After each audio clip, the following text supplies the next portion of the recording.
Buena gente, aquí estamos en la Expoterraria 2021, aquí estamos con el equipo Villa y pues vamos a hablar un poquito de la Expoterraria de este año, de las medidas que se han hecho, la gente cómo está de contenta y eso, pero aparte os vamos a hacer un poquito un resumen de las cosas positivas y negativas que tiene la Expoterraria. Y un poco de tour, ¿no? Un poquito de tour, sí, vamos a hacer un poquito de tour, no vamos a hacer el típico vídeo básico que hace la gente con la Expoterraria, vamos a hacer un poquillo más desarrollado, así que eso, gente. Buenas, Chevy, mira, quería preguntarte cómo está yendo esta Expoterraria, cómo ha sido a nivel de organización, a nivel de contratiempos que habéis tenido, de cómo se está organizando ahora mismo, cómo se está dando, de si la gente está cumpliendo las medidas y demás, ¿cómo lo ves? La verdad es que está yendo muy bien, estamos muy contentos, no esperábamos que viniera tanta gente, al principio teníamos dudas por la situación que estábamos pasando con el COVID, han habido dificultades, lo que es organización, todo, bueno, lo que conlleva un evento como este en una situación como la actual ha sido 3 veces más de trabajo, pero viendo el resultado ha merecido la pena sin problema. O sea, lo repetiríamos seguro. Por ahora estamos muy contentos. ¿Y algo que recalcar de lo que ha pasado así en contraste con otras expoterrarias? Bueno, todas estas nuevas normas con el COVID sí que a la gente le cuesta un poco lo de un solo sentido, las distancias, todo esto que estamos todos aprendiendo, sí que cuesta un poco más que la gente lo entienda, pero dentro de lo que cabe estamos bastante contentos de cómo está reaccionando todo el mundo. Vale. Pues nada, muchas gracias, Chevy. Bueno, gente, aquí tengo una Xenopeltis unicolor, una especie originaria de Tailandia, y os lo muestro básicamente porque en algún vídeo de Fran Cuesta ha salido esta especie en sus vídeos, pero además es para mostraros un poco la cantidad de especies que traen cada año a Europa, especies nuevas que llegan al comercio. Y en referencia a esto vamos a hablaros un poco de lo que consiste el comercio aquí en Europa de exóticos, y en cierta medida esto es una especie de importación legal, porque al final son ciertos distribuidores que con permisos cogen ejemplares de la naturaleza e intentan llevarlos al comercio para su cría en cautividad. El problema es que en muchos países no está regulada esa actividad. Hay países donde se extraen especies en los que, pues por tema político, no hay una regulación estricta de la exportación de especies y se traen a nivel masivo una cantidad enorme de ejemplares. Y a eso, a lo que hay que referenciarse es que hay que tener una compra responsable. Hay que saber qué tenemos en nuestras manos, ver si hay alguien en Europa que haya conseguido criar esta especie, documentarse antes de llegar a comprar una especie por muy bonita que sea. Y al final lo que intentamos es, ya que están aquí, vamos a intentar conseguir criar y mantener poblaciones en cautividad. Porque esa es la misión de, pues, conseguir esto. Aunque pueda llegar a ser más caro las crías en cautividad, hay que intentar que el comercio sea asequible, que pueda competir con la importación y que pueda hacerle sombra. Y de alguna manera pues conseguir mantener estas especies y que no se expolien de su hábitat natural. Esa es la filosofía que tiene la terrorfilia en este caso, y sobre todo una terrorfilia responsable en la que no cualquier especie se puede tener en casa, no cualquier especie podemos intentar tenerla si no tenemos experiencia, por muy bonita que sea, intentemos pues fomentar a que se consiga una actividad regulada, responsable y con cierto criterio a la hora de pues el dinero que se gasta uno en poder cuidar de una vida, que al final son vidas frágiles que hay que pues mantener, porque si no podemos perderlas. Podemos perder la belleza de estas maravillas como esta Xenopeltis que tengo aquí, que sinceramente es una joya. En este caso la Xenopeltis unicolor no se sabe mucho sobre su biología reproductiva, es una especie fosorial, es una especie que está sobre todo en zona subterránea, es herpetófaga sobre todo, es una especie que se alimenta principalmente de anfibios y reptiles, y poco más se sabe. Entonces cuando se sabe tan poco de una especie, la cría no es tan fácil. Al final no todas las especies como se reproducen como otras especies de reptiles que ya conseguimos criar en cautividad, ¿vale? Hay criterios en los que cada especie pues busca maneras de pues reproducirse con éxito.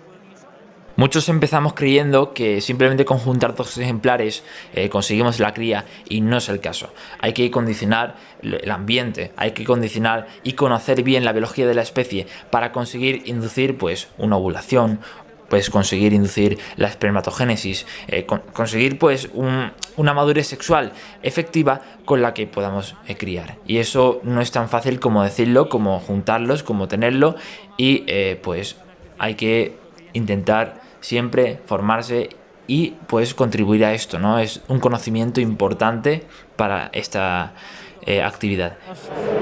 Una colección buena de libros. ¿Nos podrías presentar así unos poquitos libros que podría la gente comprar y eso para informarse sobre los exóticos? Sí, bueno, pues a ver, nosotros tenemos eso, estamos especializados en todo tema de reptiles y anfibios básicamente, aunque también tenemos algo de aves y demás. Y así como novedades recién llegadas hace poco a la feria, tendríamos el The Life of Giant Geckos, que está básicamente, es un monográfico sobre el Rhacodactylus leachanus, ¿vale? Viene de Estados Unidos, el autor Boss Joly, entre otros, pues bueno, básicamente presenta pues eso, todo lo que es esta especie, los cuidados, mantenimientos, reproducción, las diferentes poblaciones, un libro bastante completo. También una revisión que se ha hecho de Gargoyle Geckos, también del mismo autor, ¿vale? En este caso sobre el Rhacodactylus auriculatus, sería otra opción, es interesante. En geckos, digamos, ahora mismo ha salido bastantes cosas. También estaría de la editorial Quimaira, que somos los distribuidores para España, ¿vale? El género Uroplatus, un libro muy bueno y muy completo, la verdad.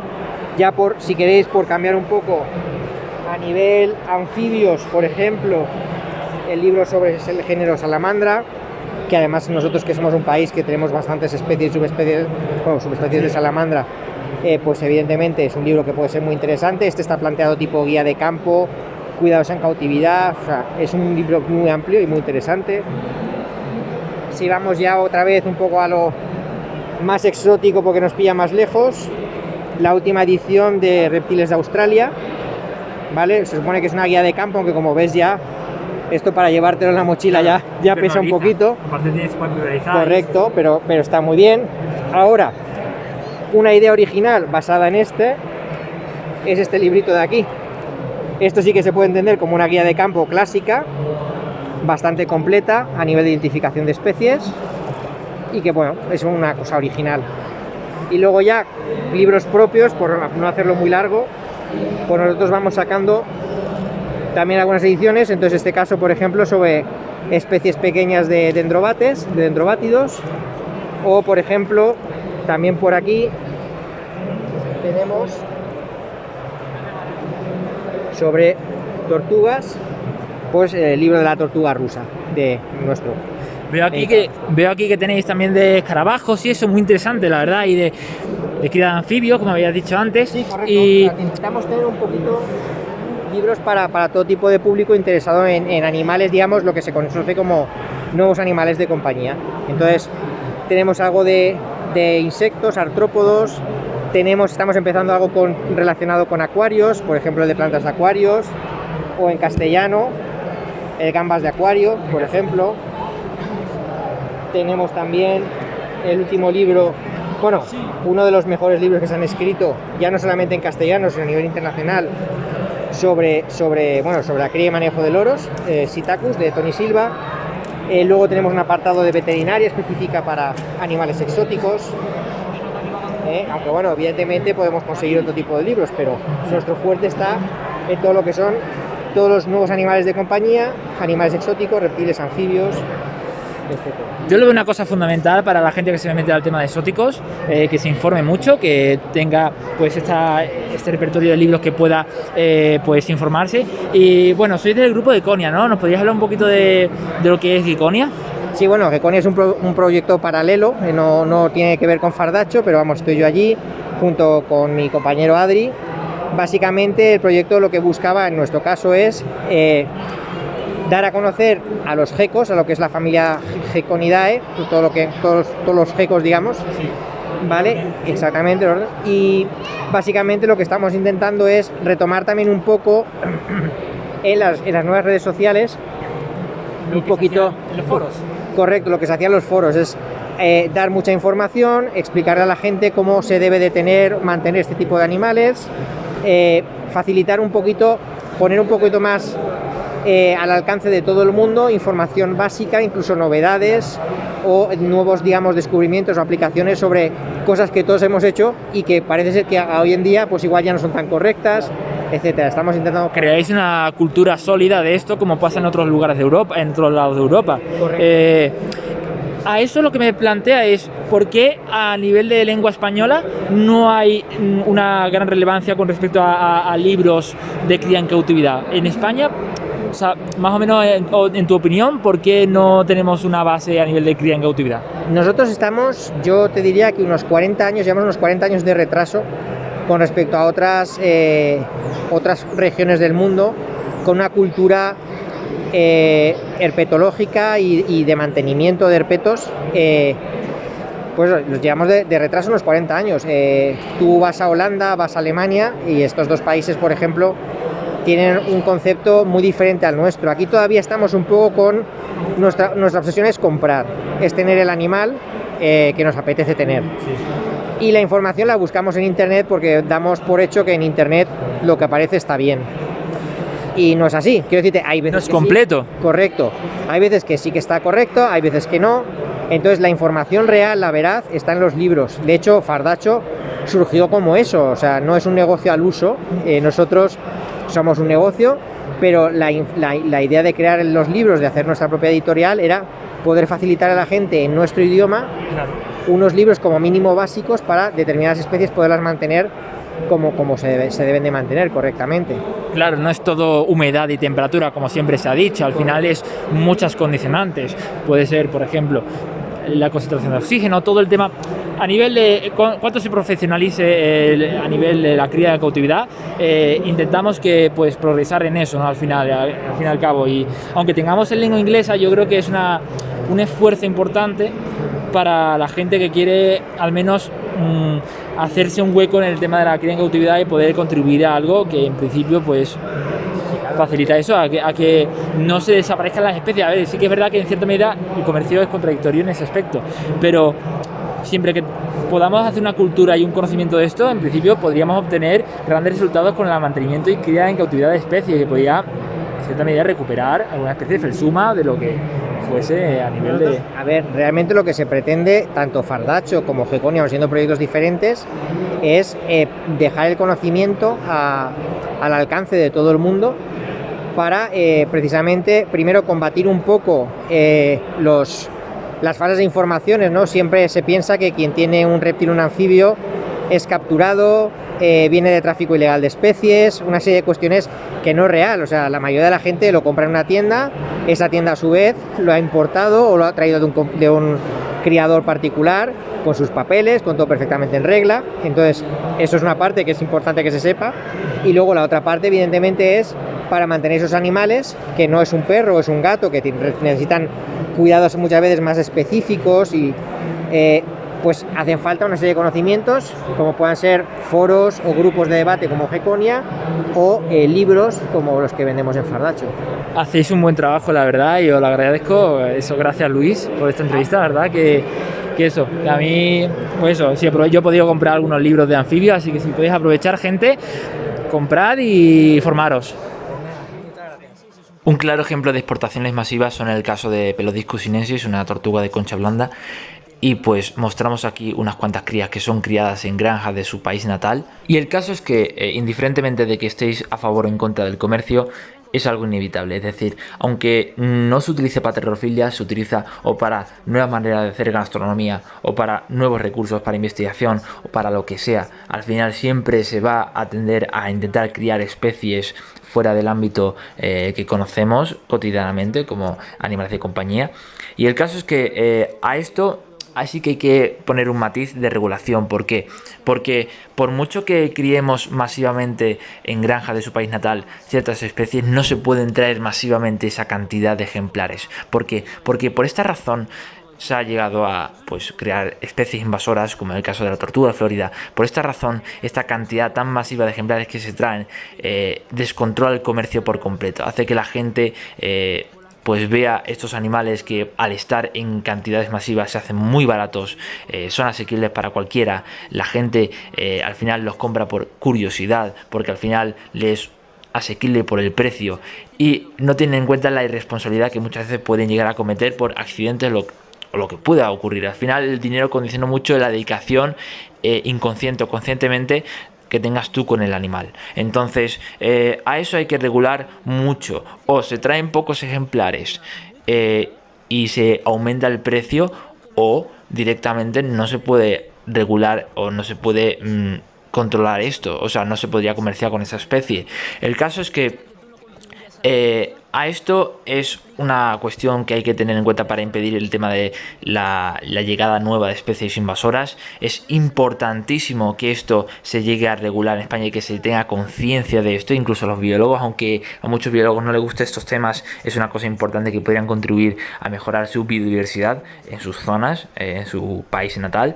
Y la cuestión es que esto es un ejemplo clarísimo de lo que puede ocurrir con una exportación masiva de ejemplares, con una venta masiva de ejemplares, y sobre todo este año que se ha masificado con la venta de Pelodiscus sinensis, una especie potencialmente invasora por características, indiferentemente de que, bueno, evidentemente yo no sé la biología de esa especie, no sé si llegaría incluso a sobrevivir a un clima como el nuestro, pero la posibilidad siempre cabe a la hora de cuando ves esta cantidad de ejemplares que se venden masivamente durante estos últimos meses que ha transcurrido de años. Son una belleza, hay que decirlo, son especies bellísimas, pero simplemente eso.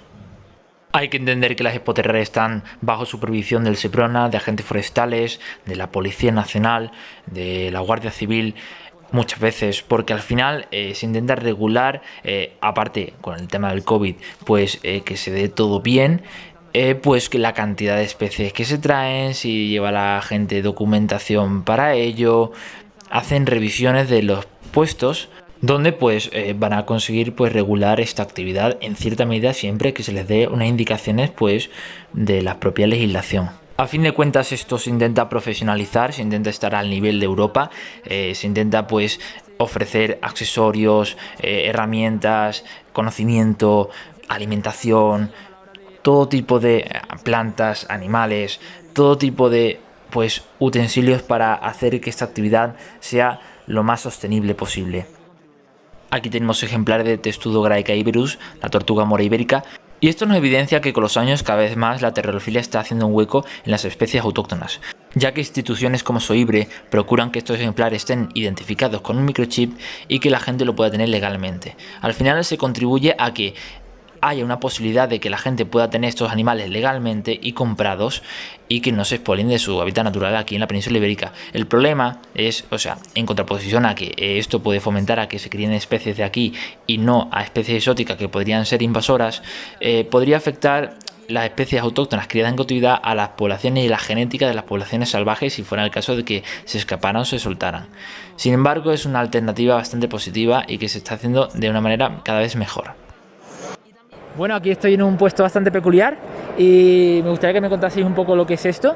Vale, aquí todos los productos que tenemos derivan de la rana, ¿vale? O sea, intentamos suministrar alimentos a aquellos animales que están cerca o viven en el medio acuático y se alimentan con este tipo de especie. Entonces, de alguna manera, derivado de la rana, tenemos diferentes alternativas.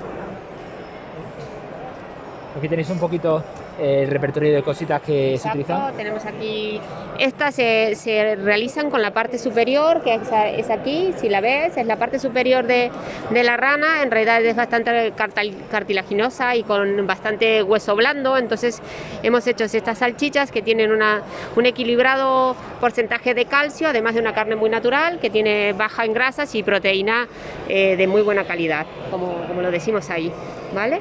Y luego aquí tenemos, si lo ves, aquí tenemos, este es el gemelo, ¿vale? De la pata, de la extremidad posterior de la rana, ¿vale? Entonces, al ser una carne con muy baja en grasas, en realidad tiende a ser bastante como una esponja. Entonces, cualquier suplemento o complemento que le quieras dar al animal, lo pones en la solución, la dejas y te va a absorber. Y luego le estás dando un alimento natural con el suplemento o complemento que tú quieras, ¿vale? Sobre todo para no abusar de los pinkies, para no abusar del alimento vivo que utilizamos cotidianamente. Es un alimento que podría servir para especies que son saurófagas, petófagas, que son especies que se alimentan exclusivamente de ranas, de aves, de anfibios, de reptiles también, y al final es un poco una ayuda para complementar esto, ¿no? Al final es un servicio que dais y que es bastante poco común, un servicio así. Sí, de alguna manera es darle una alternativa que seguramente si el animal está en su medio natural lo consumiría. Entonces es una alternativa, como dices tú, a los pinkies, a los ratones y demás, de una proteína de muchísima mejor calidad que esas carnes, ¿no? Pues quería comentar que un poquito saber cómo es esto de la cría de rana, en este caso Pelophylax perezi, Sí. de cómo se consigue hacer este tipo de cría a nivel industrial para alimento de reptiles y de exóticos. ¿Cómo se haría? Pues esto se hace en cautividad y lo que tenemos es inicialmente una plantel de reproductores, hacemos ovulaciones programadas y controladas para hacer reproducción pues casi natural. Entonces después tenemos una parte de hatchery, que es donde hacen la metamorfosis. Ahí cambiamos la alimentación. Como sabemos, inicialmente son herbívoros, luego cambian a omnívoros, entonces vamos modificándolo y vamos echándole pienso con insectos, que es el alimento que es común en la naturaleza. Esto todo se hace en sitios controlados de temperatura, aire, y con una buena calidad de vida para la rana. ¿Utilizáis algún tipo de hormonación también para el tema del celo o para alguna...? Es que hay muchas especies exóticas que utilizan un tipo de hormona para la cría de anfibios. ¿Se utiliza en este caso? No utilizamos hormonas. No tienen pelo, no es... No. Claro, la Pelophylax perezi en principio es fácil. Es bastante fácil, supongo. No, simplemente por preguntar si eso... ¿En cierta medida lo utilizáis para esto? No, utilizamos medios naturales, o sea, sí lo que hacemos es, también tenemos cría de insecto, entonces lo que hacemos es deshidratamos y hacemos la composición como nosotros queremos, con complementos siempre naturales. Utilizamos todo lo que es kilómetro cero dentro de lo que es la propia granja donde la tenemos y hacemos nosotros... Pues si necesitamos yodo, si necesitamos cualquier otro tipo de mineral, lo sacamos casi siempre de plantas, de vegetales, de espinacas, acelgas, que es muy alto y muy rico. También utilizamos algún tipo de alga para complemento vitamínico. ¿Espirulina o...? Espirulina, sí. Vale. Gambucia también, eso lo que es como los peces estos, sí. Sí, de ese tipo para poder hacer la cría. Utilizamos de vez en cuando deshidratados también, pues para... ¿Tenéis deshidratados? Sí.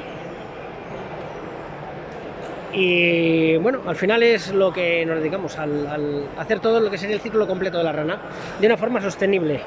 Pues me parece, genial, la verdad. Es una cosa que no sabía que existía un tipo de cosa así y que la verdad que a muchos pues, nos ayudaría a la hora de criar especies que son exigentes para el tema de alimentos poco en grasa, alimentos que no impacten el hígado, que no hagan unos estragos en ciertos animales y que los animales nos duren mucho y al final podamos hacer proyectos pues interesantes. Y bueno, el tema de las ancas de rana en España al final es una cosa que ha ido en declive, ¿o cómo ha sido esto?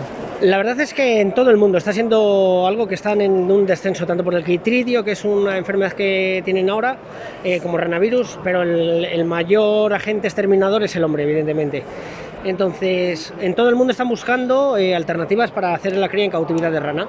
Existe con rana toro en los países de América y también ahora también en Asia, pero en China, pero no está tan formalizado, no tienen tan desarrollado el mercado como hay aquí en España o en Europa.